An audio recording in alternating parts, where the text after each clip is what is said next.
تو اختلاف وہاں پہ آتا ہے جہاں پہ اپوزٹ سائڈ سے یہ تنقید آتی ہے کہ دیکھیں علماء کا فہم جو پچھلے 1200 سال سے چلتا آ رہا ہے یا 1300 سال سے، اس کے تحت کیا ہم سمجھیں گے، یا پھر آج آپ آ کے اگر ایک نئی بات کرتے ہیں، چلیں ٹھیک ہے غلط ہے غلط بحث ہے، لیکن یہ انحراف کیا شرعی طور پہ دینی طور پہ کیا یہ جائز ہے؟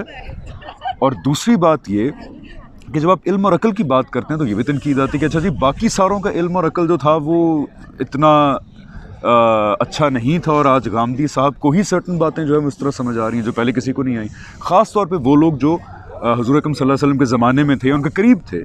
اگر وہاں سے کوئی بات آتی ہے اور غامدی صاحب کچھ اور کہتے ہیں تو پھر یہ تو تضاد نہ ہوگا؟ دیکھیے، دین کی باتوں کو کیسے سمجھا جائے گا، اسی طرح جس طریقے سے دنیا کے اندر ہر علم اور فن کو سمجھا جاتا ہے۔ ایک عام آدمی کیا کرتا ہے، ایک عام آدمی اہل علم کی رہنمائی ہی میں مختلف سورسز کا مطالعہ کرتا ہے، لیکن یہ رہنمائی ہوتی ہے، اس رہنمائی کا ہرگز یہ مطلب نہیں ہوتا کہ آپ اندھے مقلد بن گئے ہیں اور آپ نے اپنی باگ کسی کے ہاتھ میں پکڑا دی ہے، اب وہ جو کچھ آپ سے منوانا چاہے گا وہ منوا لے گا۔ لوگ عام طور پہ مثال دیتے ہیں کہ بھائی آپ کو اگر بیماری ہو تو آپ ڈاکٹر کے پاس جاتے ہیں نا، اور آپ کو اگر بلڈنگ بنانی ہو تو انجینئر کے پاس جاتے ہیں نا۔ تو دین کا جو بھی مسئلہ ہے، دین کی جو بھی ہدایت ہے، وہ علماء آپ کو بتائیں گے۔ ڈاکٹر کے پاس میں دوائی لینے جاتا ہوں، وہ میں کھا لیتا ہوں، انجینئر کے پاس میں بلڈنگ بنوانے جاتا ہوں، یہاں مجھے اپنی زندگی میں کچھ فیصلے کرنے ہوتے ہیں دین کی بنیاد پہ۔ اور اگر میں ڈاکٹر کے پاس سر کا درد لے کے جاؤں اور وہ کہے میری ٹانگ کاٹنی ہے، تو کیا میں اندھی تقلید میں یہ بات مان لوں گا اس لیے کہ وہ زیادہ جانتا ہے مجھ سے؟ پوچھنے کا تو حق ہے، تو کیوں مجھے سمجھایا جائے؟ میں سوال کروں گا، میں ان سے سمجھنے کی کوشش کروں گا کہ ان کے دلائل کیا ہیں۔ تو اہل علم جس طریقے سے خود بڑے علماء کا فہم اخذ کرتے ہیں، لوگ عام طور پہ کہتے ہیں عام آدمی عربی نہیں جانتا، اور بزرگ اور علماء اور اکابر وہ عربی زبان جانتے ہیں اور صحابہ کے فہم تک ان کی رسائی ہے۔ تو صحابہ کا فہم بھی اسی زبان میں تھا جس زبان میں قرآن مجید ہے۔ تو آپ اگر یہ کہتے ہیں کہ آپ قرآن مجید کو نہیں سمجھ سکتے یا اس پہ غور نہیں کر سکتے، لیکن امت کے اجماعی فہم کو مانیں، تو اجماعی فہم کو ماننے میں بھی وہی رکاوٹ ہے جو قرآن کو پڑھنے میں رکاوٹ ہے۔ وہاں بھی زبان ہے، وہاں بھی زبان ہے۔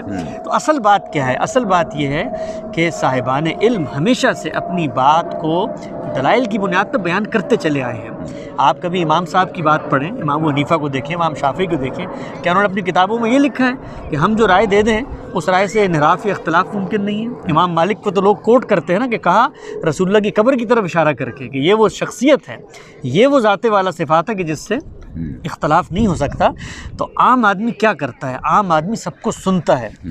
اللہ نے اس کو یہ صلاحیت دی ہے کہ وہ ان چیزوں کے درمیان تفریق کرے۔ اگر اللہ نے اس کو یہ صلاحیت نہ دی ہوتی تو قرآن مجید عام آدمی کو خطاب کیوں کرتا؟ رسول اللہ صلی اللہ علیہ وسلم عام آدمی کو دین کیوں پیش کرتے؟ یہ عام آدمی ہی ہے۔ اور میں ایک اور بات یہاں عرض کرنا چاہتا ہوں کہ اگر عام آدمی میں صلاحیت نہیں ہے سمجھنے کی، تو علماء میں تو صلاحیت ہونی چاہیے سمجھانے کی ہونی چاہیے، وہ تو سمجھائیں اس کو۔ اگر مجھے سمجھ نہیں آ رہی ٹھیک ہے، لیکن اس طرح یہ بھی ایک اعتراض ہے، اس کے بعد ہم کنکلوژن کی طرف بڑھتے ہیں۔ میں نہیں چاہتا ویڈیو زیادہ لمبی ہو، کہ اس طرح تو اگر ہر انسان کہے گا کہ میری سمجھ میں یہ ہے، میری سمجھ میں یہ ہے، لیکن وہ سمجھ کو پیش کرے گا نا، وہ سمجھ کو پیش کرنے کے بعد اس کی کوئی دلیل دے گا۔ مثلا قرآن مجید کی ایک آیت کو یہ اٹھاتا ہے آدمی، اور وہ اٹھانے کے بعد یہ کہتا ہے کہ میں نے مختلف اہل علم کی رہنمائی، ظاہری بات ہے آپ کو سب سے پہلے زبان جاننی ہے، آپ زبان جانے بغیر تو کسی آیت کا ترجمہ بھی نہیں کر سکتے نا۔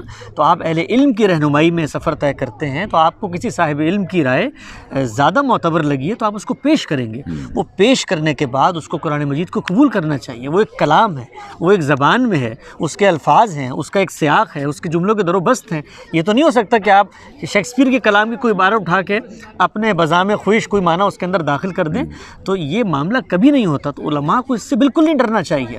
اصل چیز کیا ہے؟ اصل چیز یہ ہے کہ اپنی بات کو، میں آپ سے ایک آخری بات عرض کرنا چاہتا ہوں کہ یہ کام پہلے تو بہت لمبے عرصے تک ہوتا چلا گیا، لیکن یہ جو دور ہے یہ عصر حریت ہے اور عصر استدلال ہے، ایج آف ریزننگ اور ایج آف فریڈم، لبرٹی، آزادی۔ لوگوں کو اگر آپ یہ کہہ کر آپ سنپ کر دیں گے، شٹ اپ کال دیں گے، تم نہیں جانتے، تو میں آپ کو بتاؤں آپ کی بات کبھی نہیں مانیں گے۔ آپ ان کو قائل کریں، ان کو سمجھائیں، ان کو بتائیں کہ دیکھو یہ ہمارے دلائل ہیں۔ تو غامدی صاحب کیا کرتے ہیں؟ غامدی صاحب نے دین کے کسی حکم کے بارے میں کوئی چیز اپنی طرف سے نہیں اضافہ کیا۔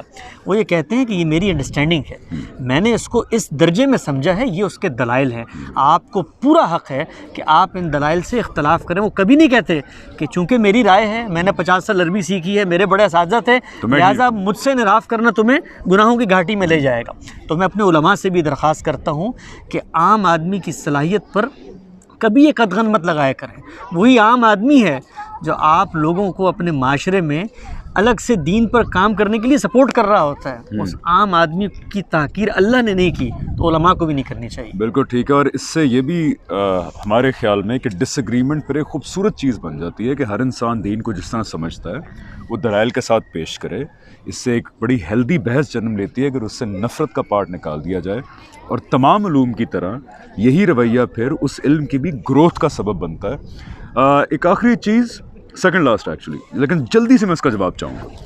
پھر یہ جو کچھ احادیث پریزنٹ کی جاتی ہیں، جیسے کہ حضور اکرم صلی اللہ علیہ وسلم کی طرف ایک بات منسوب کی جاتی ہے کہ میری امت کبھی کسی ضلالت پر اکٹھی نہیں ہوگی. تو کہا یہ جاتا ہے کہ اگر ساری امت یا میجورٹی آف دی امت کسی بات پر متفق ہو گئی ہے تو وہ غلط نہیں ہو سکتا. اس لیے اجماع کو بھی دین کا ایک سورس قرار دیا گیا.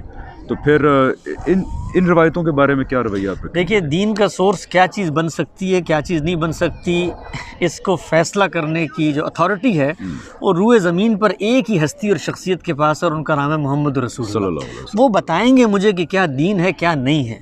اب کچھ لوگ اگر کسی چیز کو دین کا سورس بنانا چاہتے ہیں، جو دلائل وہ پیش کرتے ہیں میں ان کا جائزہ لوں گا. تو یہ جو روایت بالعموم پیش کی جاتی ہے جس کا آپ نے ترجمہ کیا، حدیث ہے لا تجتمع امتی علی الضلالہ، اگرچہ حدیث کی امہات میں اس کو قبول نہیں کیا گیا. یعنی یہ بھی بڑی اچنبھے کی بات ہے کہ جو چیز دین کا سورس اور ریفرنس کی دلیل بنتی ہے وہ خود جن کو آپ دین کا سورس کہتے ہیں ان کو اس طریقے سے پیش نہیں کرتے. لیکن اس روایت میں ہرگز وہ بات بیان نہیں ہوئی جو اس سے اخذ کی جاتی ہے. کہا گیا میری امت ضلالت پہ کبھی جمع نہیں ہوگی.